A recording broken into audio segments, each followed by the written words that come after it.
pontos. Vamos falar sobre dupla cidadania. Tem uma grande quantidade de curitibanos, de paranaenses, até pela cidadania e pela ascendência, né, descendência, melhor dizendo, italiana, que procuram a cidadania estrangeira, então, como forma de acesso à Europa, seja para viagem, seja para negócios.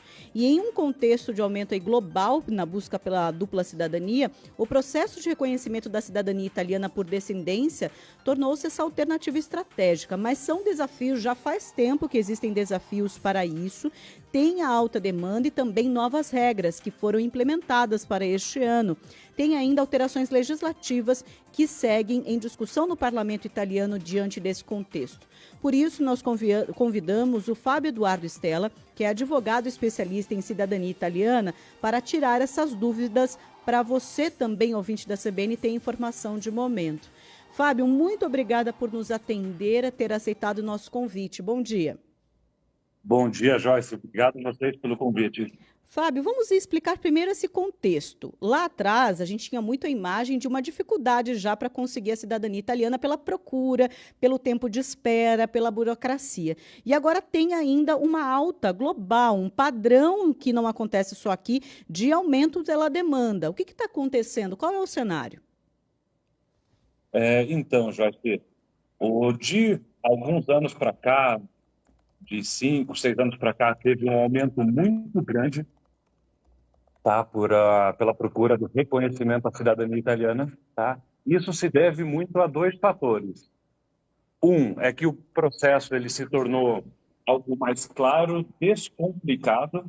Tá? Antigamente tinha-se uma ideia que era algo inviável, que demoraria muito tempo, mas não, né? Isso tornou de conhecimento público de que é um processo mais simples até do que parece, e com relação ao tempo do processo, algumas saídas foram encontradas nesses últimos anos. Basicamente, é a judicialização dos pedidos perante os tribunais italianos. Então, isso trouxe uma celeridade ao processo.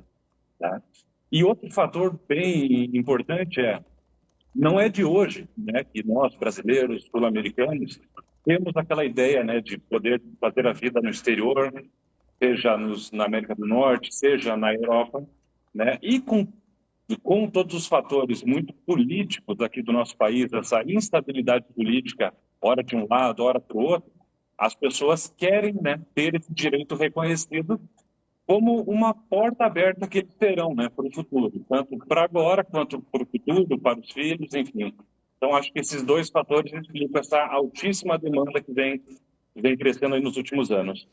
Temos, então, este contexto. Além dos benefícios da imigração, até mesmo de viagem, né, do turismo em si, quais são os fatores que motivam essa procura? Por que a dupla cidadania, para quem tem direito, pode ser bom? Pode ser, por exemplo, para estudo e para negócios no exterior, no caso na Itália? Exatamente, Joyce. Nós, cidadãos italianos reconhecidos, temos todos os direitos e obrigações idênticas ao italiano nato.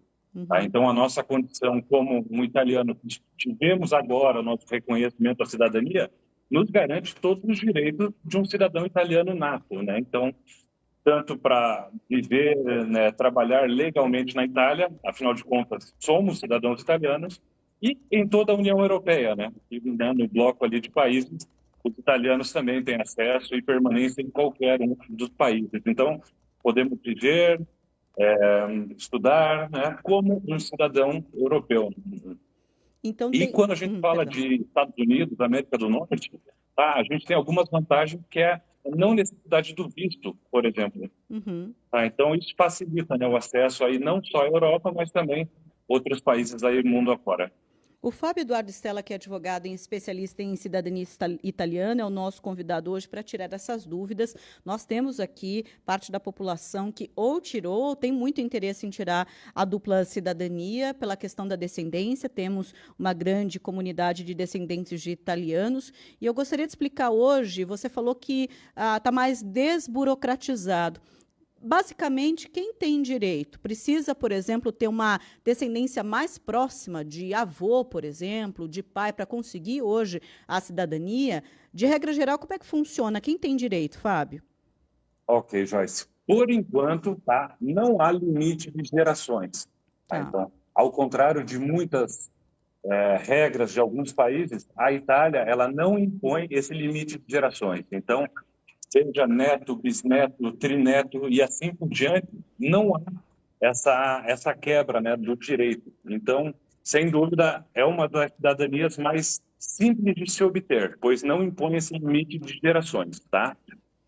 E aqui no Brasil, a maioria de nós somos já bisnetos ou trinetos italianos, né? Isso. Tendo por base a época da imigração deles para cá, poucos de nós somos netos dos italianos, então já somos gerações seguintes. Então, felizmente, a regra permite, né, que haja essa transmissão ainda sem limite de gerações. E Por que eu digo ainda, Joyce?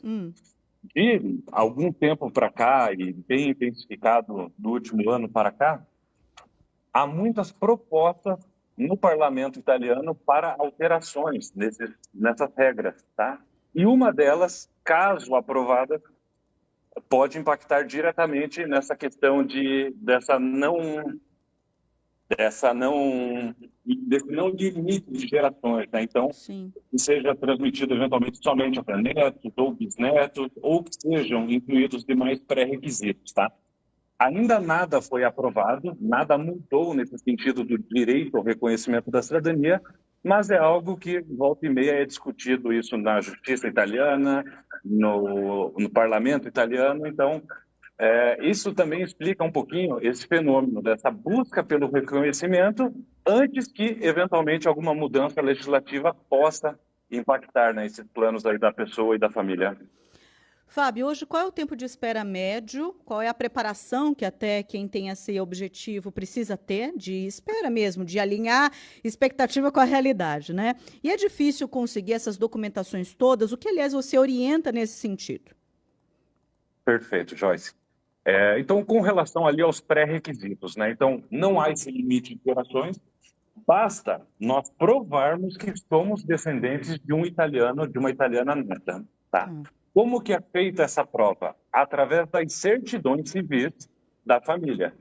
Então, certidões de nascimento, casamento, óbito, desde o ascendente italiano nato até nós. Então, o conjunto probatório, ele é exclusivamente documental. Então, primeiro passo, eu localizar e emitir toda essa documentação familiar, deixá-las aptas ao processo. O que significa deixá-la apta? Que não tenham documentos faltantes, que não tenham documentos com erros de escrita, né, que possam surgir ali até alguma dúvida com relação a essa descendência. Então, documentação completa, correta, são os pré-requisitos, né, para o ingresso com o pedido. Com Aqui, relação ao perdão. tempo, tá, isso vai depender da via escolhida. Tá? Basicamente, existem 3 vias para o pedido da cidadania italiana. A primeira e mais comum é o processo através dos consulados italianos localizados aqui no país. Tá? No nosso caso, o consulado italiano aqui de Curitiba atende todos os residentes dos estados do Paraná e Santa Catarina. Tá? O pedido é feito atualmente através de um sistema do consulado chamado Prenota-me, no qual a pessoa deve fazer esse agendamento online. Tá? Um problema, né, dessa questão do agendamento online. Ele surgiu de 2021 para cá para resolver um problema antigo, que era o problema de filas do consulado. Então, até julho de 2021, a pessoa que tinha o interesse em fazer o pedido enviava um formulário ao consulado, recebia um número de espera na fila, tá? E, comumente, ele demorava cerca de 6, 7, 8 anos até ser convocado para efetivamente entregar essas certidões, os documentos da família. Então, tinha esse problema crônico de uma longa fila de espera, tá, em razão da alta demanda, então não há capacidade de atender todos tão rapidamente. Com o advento desse novo sistema de agendamento online, ele resolveu o problema de lista de espera, então a pessoa não entra numa fila, tá? Porém, é difícil conseguir a data, tá? Então, são milhares e milhares de pessoas tentando fazer esse agendamento online. Então, as pessoas têm que preparar previamente os documentos, pois, quando agendam, já é para apresentação imediata e não mais uma lista de espera, tá? Mas a realidade é que é difícil de conseguir vaga, tá? Nesse sentido, Joaquim, é que o processo judicial pela Itália é o que vem sido mais buscado recentemente, tá? Por quê? Aham. Ele resolve esse problema dessa incerteza de quando conseguirá apresentar os documentos ao consulado. Então, a documentação é a mesma, porém, por intermédio de um advogado constituído na Itália, é feito o pedido diretamente à autoridade italiana, diretamente aos juízes dos tribunais. Então, ele resolve essa questão desse tempo incerto de quando consegue apresentar os documentos ao consulado. Então, o advogado, né, no nosso caso, o nosso escritório, enfim, peticionamos esse mesmo pedido que seria feito ao consulado diretamente à autoridade italiana. Tá? E o tempo legal para a conclusão de um pedido de cidadania, conforme a própria legislação italiana, é de até 2 anos. Tá. Então tem essa ideia para a gente ter aqui. Essas orientações a gente vai deixar também aqui no cbncuritiba.com.br. Só para a gente fechar, qual que é a perspectiva do tamanho hoje de paranaenses que têm a dupla cidadania? Até uma dúvida, quem tem a dupla cidadania pode votar para o Parlamento Europeu, para o Parlamento que contempla, Parlamento Europeu, eu digo Parlamento Italiano, com aquela representatividade de estrangeiros. É isso também, Fábio? Nós, reconhecidos italianos, também temos direito a voto, sim. Tá? Tá. Então, direitos e obrigações idênticas ao italiano nato. Né? Em época de eleições, a gente recebe a cédula eleitoral por correio na nossa residência, onde a gente mora, e a gente pode, sim, participar ativamente dessa vida política da Itália. Então, Tá? o Fábio deixa essas orientações aqui para a gente. É uma demanda de muita gente, gera muita dúvida, aliás, sobre isso. Por isso, a gente daqui a pouco também vai disponibilizar essa entrevista no nosso portal. Fábio, muito obrigada por ter atendido a CBN. Obrigado, Joyce. Um grande abraço a vocês.